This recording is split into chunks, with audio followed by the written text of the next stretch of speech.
buddy, because I still do that. I'm a partner there at the restaurant. Alan? It's a way of life, and there's no finish line. And it's easy on the joints, and it keeps everything. I started swimming. She swims. I don't. Oh, she's a fish. I need to start. I don't. I did it for a while. Ready? All right, we'll go ahead and call the Community Corrections Advisory Board meeting to order. First matter of business is approval of the meeting minutes from the last meeting. They are attached to the packet, or should be. Are they attached to the packet? Motion to potentially amend the minutes. Who's speaking? I can't tell who's speaking. Oh, sorry, Joe Johnson. Okay. How so? We have at least three things I can see. Rebecca Vance is not a member anymore. And then, maybe it's two things. I don't remember Mr. Vanden Bosch being the second to the motion. What's the secretary's note say? Oh, you know what, I didn't read my own notes, but I will double check that and then correction that. Okay. Anything else? Well, we could ask Mr. Vanden Bosch, he's sitting right here. Did he second the motion? I don't believe I did. Okay, Okay. I'll have to listen to it then and see, because I Okay. can always Somebody see did. who says it, and I thought I came in that area. Okay. So I will listen to the meeting minutes and verify I that. don't think he was at the last meeting. He was on Zoom last meeting. He was on Zoom last meeting. Yep. I don't remember who it was. Anything else? That was two, right? What was the third? I think it was two. Oh, okay. Okay, there's a motion to amend the minutes as discussed. One was to remove Rebecca Vent as being a member of the board. The other is to correct who seconded which motion? But it was to confirm. I apologize, I only read this morning because it got me emailed to us just the other day. I'll find it.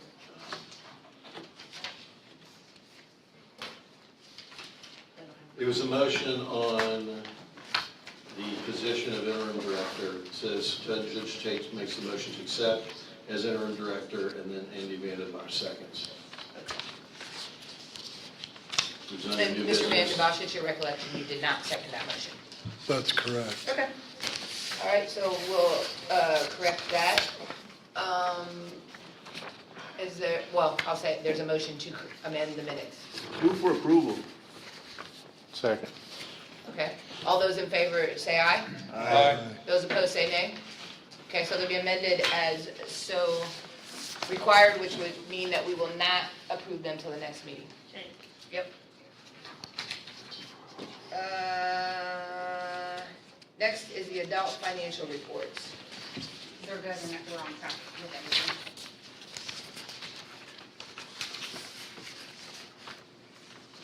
Any questions about the adult financial reports? You have them all in your packet and they were previously emailed. Anything online?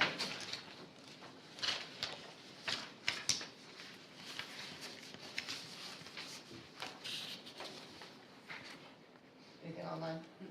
Okay, as there are no questions in person or online, is there a motion to accept the adult financial reports? So moved. Second. All those in favor say aye. Aye. Those opposed say nay. The adult financial reports are moved. Or approved, I should say. Juvenile financial reports. Okay, again, you have them in your packet. I guess Connie's not here, but you have been provided them. Does anyone have any questions, either in person or online about the juvenile financial reports? At this point in time, it's been relayed to me that all our spending is on track with previous years, and there are no concerns that need to be brought to the attention of the committee. Any questions? Anything online?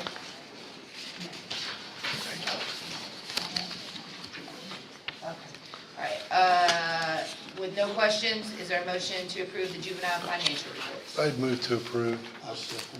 All those in favor say aye. Aye. Those opposed say nay.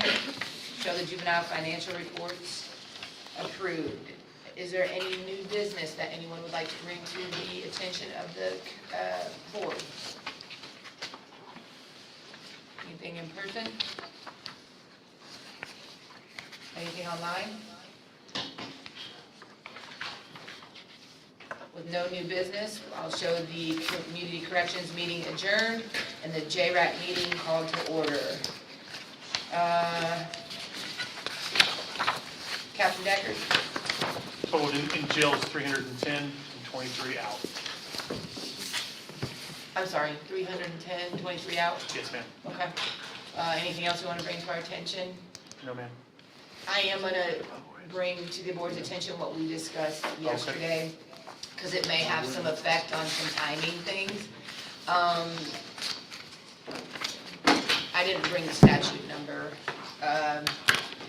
Essentially, there's a statute that requires that any domestic battery people be held for 24 hours before they can bond out. They have added a second subsection, a subsection B, as of July 1st to that statute that includes basically any alleged crime that has a victim and is a violent crime. So you're talking about battery, domestic battery, invasion of privacy, criminal recklessness, rape. Stalking. Yeah, that gives you a flavor of what we're talking about. Those people now cannot be released until they have had a bail hearing in open court. In other words, they can't even pay their bail until they've had a bail hearing in open court. We have set up. The statute's 3533A 6.5. Yep, yes, thank you, Judge Elkin. So if you want to look it up, that's the statute you would look up, but I'm giving you the quick and dirty on it. So they've got to be held until a bail hearing. We are going to incorporate that into my initial hearing. Basically, if someone is arrested on a battery or any of those other charges that I just listed or that are listed in the statute, what will happen is they will immediately go on my 12/30 calendar the next day in order to have a bond hearing to set bond. They're going to have to come back a second time for their initial hearing, in most cases, after the prosecutor has actually filed cases. Sometimes the prosecutor gets it filed within 24 hours, but it's usually closer to 48 or 72.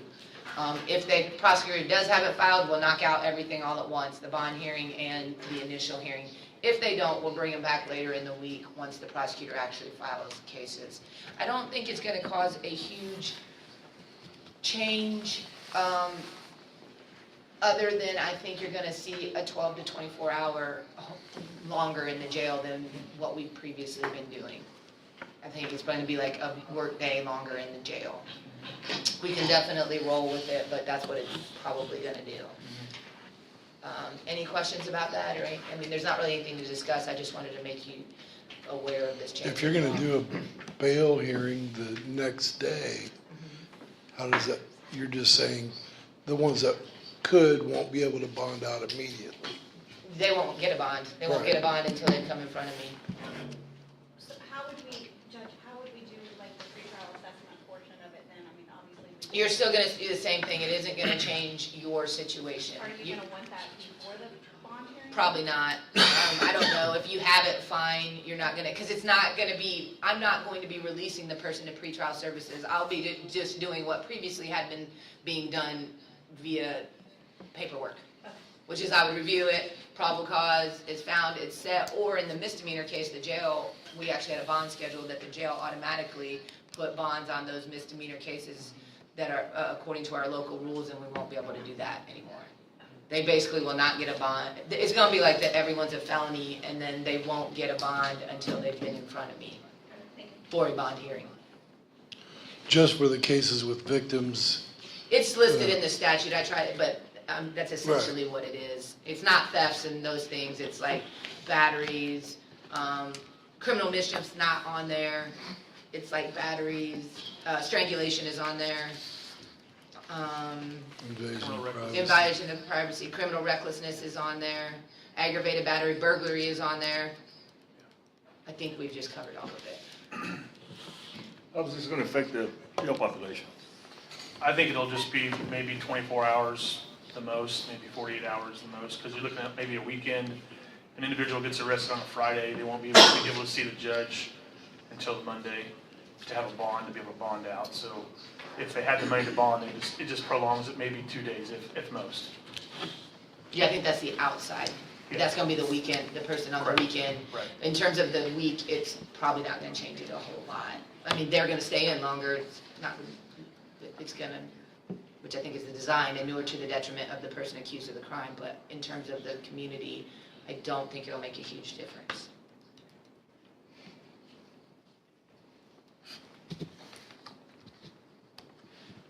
You're saying on the weekend duty, wouldn't set a bond then? You would just find the probable cause. You would say, this is what I did, I just did a couple today. What I did is said, probable cause for arrest, I found probable cause for arrest, bond to be set after hearing.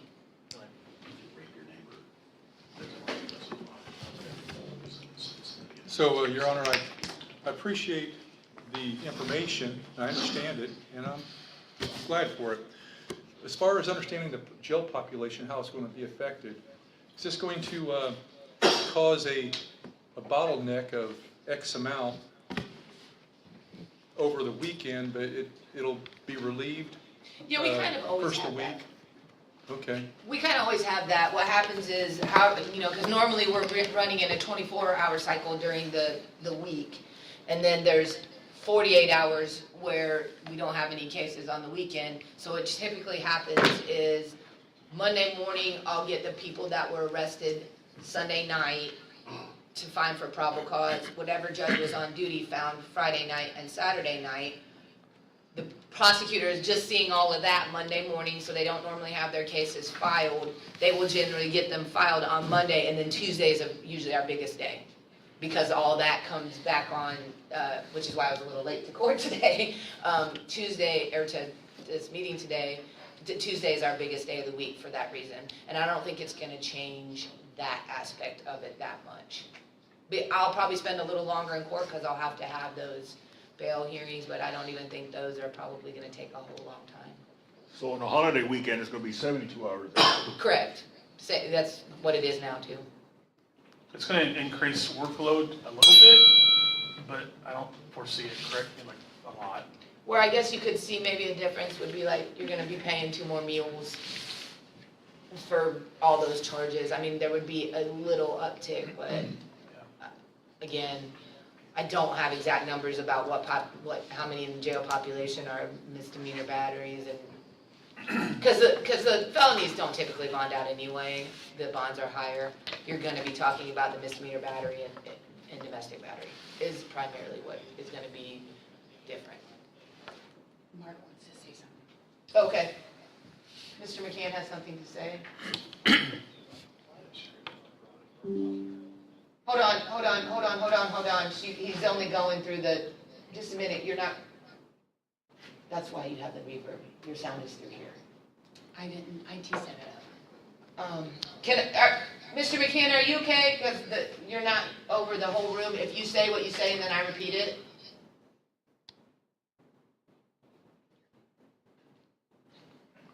Mr. McCann? Say what you have to say and then I'll repeat it to the group if that's okay.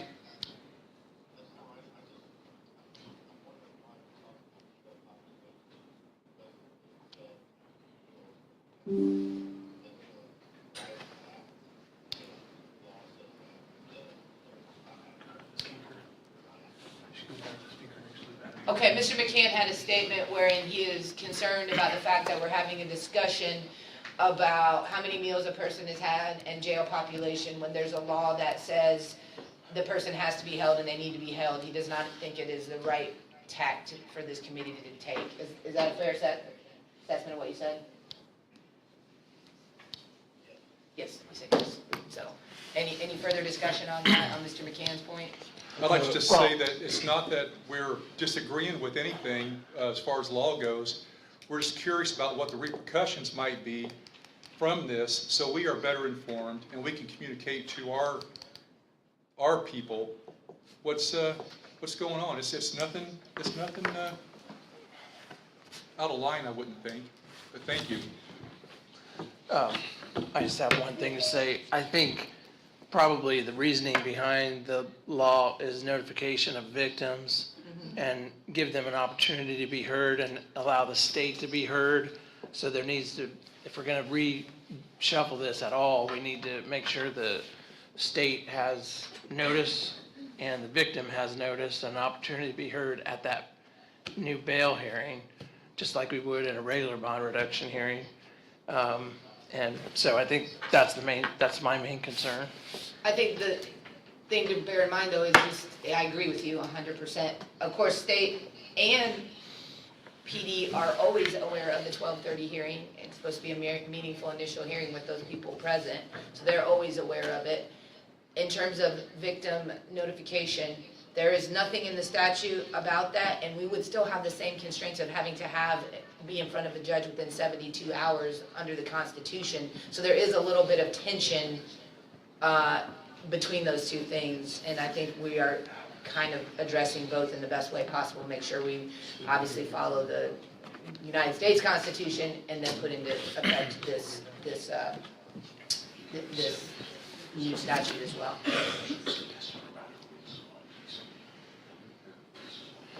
Yeah, so if there's a problem with the 72 hours with your schedule or something like that, we'll have to probably be careful and have someone cover it for you. No, it's not my schedule. I'm saying you have to have a hearing. You can't hold off for the victim, you can't send a letter to the No, I victim and understand. wait a week to have your initial hearing, because then you're gonna be running afoul of the United States Constitution. Right. No, it's not my schedule. I'm not concerned about that part, Okay, because we do it every day, so. all right.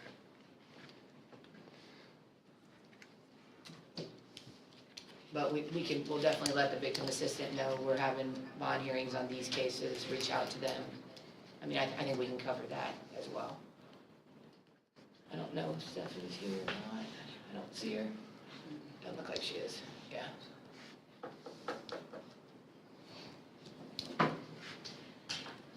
Anything else on that issue?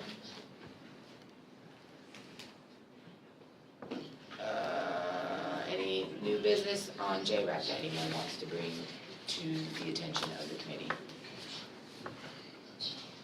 What's the numbers in work release? I saw Jeremy back, he's right there. I don't know. I don't have them with me. We have 18 open male beds, and I think 20 female beds at last count. Which is up. It's been even worse than that. I think we're at one point had 28 open male beds, so we're starting to fill back up. Thanks, Jeremy. You're welcome.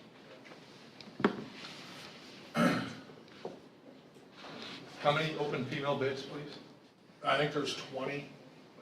Last time I looked, I didn't check this morning. Thank you. Any other questions?